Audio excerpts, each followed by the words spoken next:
Good evening అండి. అందరికీ నమస్కారము. ప్రతి ఒక్కరికి చిన్న పెద్ద వాళ్ళకు అందరికీ నమస్కారము. తప్పకుండా ఈ వీడియో మాత్రం తప్పకుండా చూడండి, లైక్ చేయండి, సబ్స్క్రైబ్ చేయండి, కామెంట్ చేయండి. ప్రతి ఒక్క వీడియో మంచి విషయాల కొరకే, మంచి మాటలు కొరకే ఈ వీడియోనైతే చేయడం జరుగుతుంది. ఇక ముఖ్య విషయం ఏమిటంటే దసరా సెలవులయ్యే లోపే కొత్త టీచర్లకు పోస్టింగులు. ఇక కొత్త టీచర్లు అంటే 2024లో మరి విజయం సాధించినటువంటి కొత్త గురువులకు మరి ఇక్కడ 9న నియామక పత్రాలు అందజేస్తారన్నది అందరికీ తెలిసిన విషయమే. డిఎస్సి ద్వారా ఎంపికైన ఉపాధ్యాయులకు ఈ నెల 9న సీఎం రేవంత్ రెడ్డి చేతుల మీదుగా నియామక పత్రాలు అందజేయనున్న విద్యాశాఖ వారికి దసరా సెలవులు ముగిసేలోపు పోస్టింగ్లు ఇవ్వనుంది. మెరిట్ ఆధారంగా ఏ పాఠశాలలో పనిచేయాలో డిఈఓలు మాత్రం ఉత్తర్వులు ఇస్తారు. అప్పుడు వీళ్లకు మెరిట్ ప్రకారం ఏ పాఠశాలలో పనిచేయాలో డిఈఓలు అయితే ఉత్తర్వులు ఇవ్వడం అయితే జరుగుతుంది. కొత్త టీచర్లకు పోస్టింగులు ఇక దసరా తర్వాత కొత్త గురువులు అయితే పాఠశాలలోకి వెళ్ళిపోవడం జరుగుతుంది. ఇక్కడ సఫారీ బస్సు పైకి దూకిన చిరుత. ఇక్కడ సఫారీ బస్సు, అందులో ఉన్నటువంటి ప్రజలు ఉన్నారు.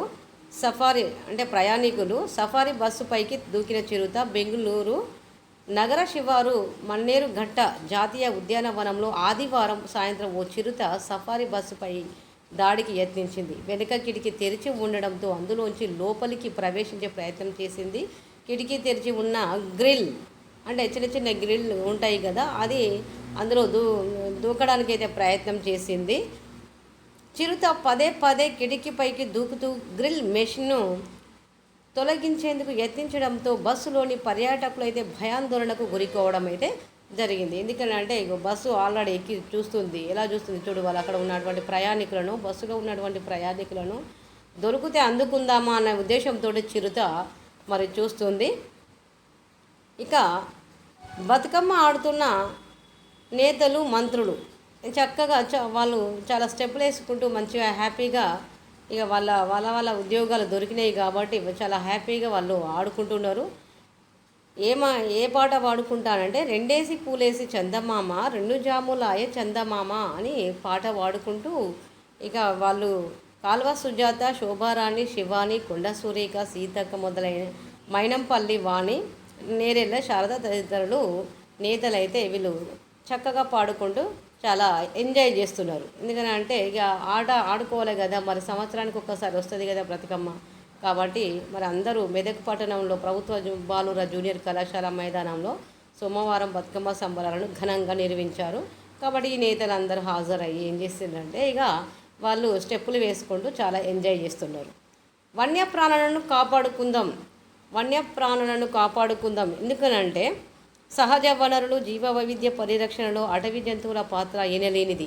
మన దేశంలో బ్రిటిష్ హయాంలో అంటే మన దేశాన్ని 200 సంవత్సరాలు బ్రిటిష్ వారు పరిపాలించడం జరిగింది. అందరికీ తెలిసిన విషయమే. కాబట్టి అప్పుడు ఏం చేసేదంటే బ్రిటిష్ వారు బాగా జంతువులను వేటాడి మాంసం కొరకు, చర్మం కొరకు వాళ్ళు వేటాడి మరి జంతువులనే లేకుండా చేయడం జరిగింది.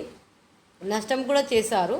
ఎందుకంటే జంతువులు అప్పుడు బాగా ఉండడం వలన వేటాడి మరి వాళ్ళు కూడా జంతువులు చర్మము, మాంసాన్ని తినేవాళ్ళు, చర్మాన్ని అమ్ముకొని వ్యాపారం చేసేవాళ్ళు. అలా చేయడం వల్ల జంతు సంపద లేకుండా పోయింది. కాబట్టి మనం కాపాడుకోవాలనే ఉద్దేశంతో మరి జీవ వైవిధ్యం పరిరక్షణకు, సుస్థిర అభివృద్ధికి అడవులు, వన్యప్రాణులు ఎంతో కీలకం. కాబట్టి వన్యప్రాణుల పట్ల ప్రజలకు అవగాహన పెంచడంతో పాటు సంబంధిత చట్టాలను సమర్థంగా అమలు చేయాలి. జాతీయ వన్యప్రాణి వారోత్సవాలు నేటితో ముగుస్తున్న సందర్భంగా ఇక్కడ జాతీయ అవగాహన పెంచుకోవాలి, సంబంధిత చట్టాలను సమర్థంగా అమలు చేయాలి. జాతీయ వన్యప్రాణి వారోత్సవాలు నేటితో ముగుస్తున్న సందర్భంగా మరి ఇక్కడైతే ఇవ్వడం జరిగింది. అందరూ కాపాడుకోవాలి. అంటే భవిష్యత్తులో ముందు తరాల వారికి మరి జంతువులు అనేది వాళ్ళకు తెలియపరచడానికి కొరకే కాపాడుకుందాం, మన జంతు సంపదను అయితే మనము కాపాడుకోవాలనే ఉద్దేశంతో మరి ఇక్కడ ఇవ్వడం జరిగింది. ఇక 2026 మార్చి కల్లా నక్సలిజం నిర్మూలన చేయాలి. ఇక్కడ 2026 మార్చి కల్లా నక్సలిజం అనేది లేకుండా పోయింది.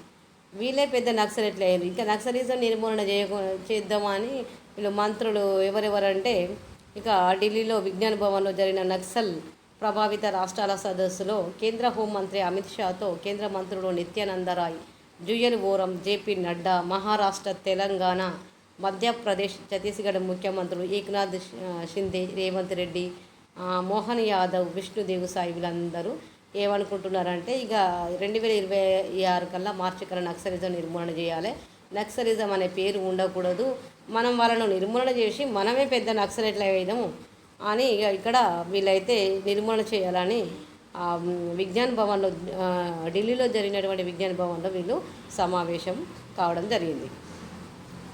శ్రీ మహాలక్ష్మీదేవి అదృష్టం, విలాసం, ఐశ్వర్యం, సంపద, శ్రేయస్సులకు ప్రదాతగా లక్ష్మీదేవిని కొలుస్తారు. త్రిపురాత్రయంలో మధ్యలో ఉంటుంది లక్ష్మీ అమ్మవారు. అమృతం కోసమని దేవతలు, రాక్షసులు క్షీరసాగరాన్ని మదిస్తుంటే ఎన్నో దివ్య సంపదలు ఉద్భవించాయి. వాటిలో లక్ష్మీదేవి ఒకరు. పసుపు కాంతితో, తెల్లటి వస్త్రాలతో, మాతృవాత్సల్యం నిండిన చూపుతో జన్మించిందట లక్ష్మీదేవి. చూడండి, లక్ష్మీదేవి మరి దసరా తర్వాత మళ్ళీ దీపావళి వస్తుంది కాబట్టి లక్ష్మీదేవి పూజలు జరుగుతాయి. కాబట్టి లక్ష్మీదేవి ప్రతి ఇంటిలో కొలువై ఉండాలని మరి నేనైతే అనుకుంటున్నాను. కొత్త గురువులు వస్తున్నారు. డిఎస్సిలో ఎంపికైన వారికి రేపు నియామక పత్రాలు. ఇది ఇంతకుముందే మరి చెప్పుకోవడం జరిగింది. కాబట్టి ఇక 9వ తారీఖు నాడైతే కొత్త గురువులకు డిఎస్సి నియామక పత్రాలు అందజేయడం జరుగుతుంది. రేవంత్ రెడ్డి ముఖ్యమంత్రి గారు మరి ఇక్కడ చూడండి, కరీంనగర్లో డిఎస్సిలో ఎంపికైన అభ్యర్థుల ధృవీకరణ పత్రాల పరిశీలన చేస్తున్నారు. ఇక్కడ కరీంనగర్ జిల్లాలో ఇక కొత్త గురువులు వస్తున్నారు అని 2024లో కొత్త గురువులు వస్తున్నారని ఇవ్వడం అయితే జరిగింది. ఇక బీసీ గురుకులాల్లో మోడల్ విధానం.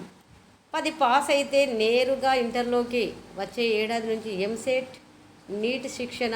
రాష్ట్ర మంత్రి పొన్నం ప్రభాకర్. ఇక బీసీ గురుకులాల్లో మోడల్ విధానం ఉంటుందట. ఇక్కడ పొన్నం ప్రభాకర్ గారు ఏం చెప్తున్నారో చూడండి. బీసీ గురుకులాల్లో 10వ తరగతి పూర్తి చేసిన విద్యార్థులకు మోడల్ స్కూళ్ళ తరహాలో నేరుగా ఇంటర్మీడియట్లో ప్రవేశాలు కల్పించనున్నట్లు రాష్ట్ర బీసీ సంక్షేమ శాఖ మంత్రి పొన్నం ప్రభాకర్ తెలపడం జరిగింది. సంక్షేమ గురుకులలో వచ్చే విద్యా సంవత్సరం నుంచి ఎంసెట్, నీట్ కోచింగ్ ఇస్తామని వెల్లడించారు. ఇది ఒక మంచి పద్ధతి. ఎందుకంటే ప్రభుత్వ తరపున మరి ఎంసెట్, నీట్ కోచింగ్ ఇస్తామని పొన్నం ప్రభాకర్ అయితే తెలియజేయడం జరిగింది. బీసీ గురుకుల విద్యార్థులు 100% ఉత్తీర్ణత సాధించాలన్నారు. త్వరలోనే వసతి గృహ సంక్షేమాధికారుల పదోన్నతులపై నిర్ణయం తీసుకుంటామని వెల్లడించడం జరిగింది. సోమవారం ఇక్కడ కుమురం భీం ఆదివాసీ భవన్లో బీసీ సంక్షేమ క్షేత్రస్థాయి అధికారులు, వార్డెన్లు, గురుకులాల ప్రిన్సిపాల్లతో సమావేశం నిర్వహించడం జరిగింది మరి పొన్నం ప్రభాకర్ గారు. ఓకే ఫ్రెండ్స్, ఈ వీడియో కనుక నచ్చినట్లయితే లైక్ చేయండి, సబ్స్క్రైబ్ చేయండి, కామెంట్ చేయండి.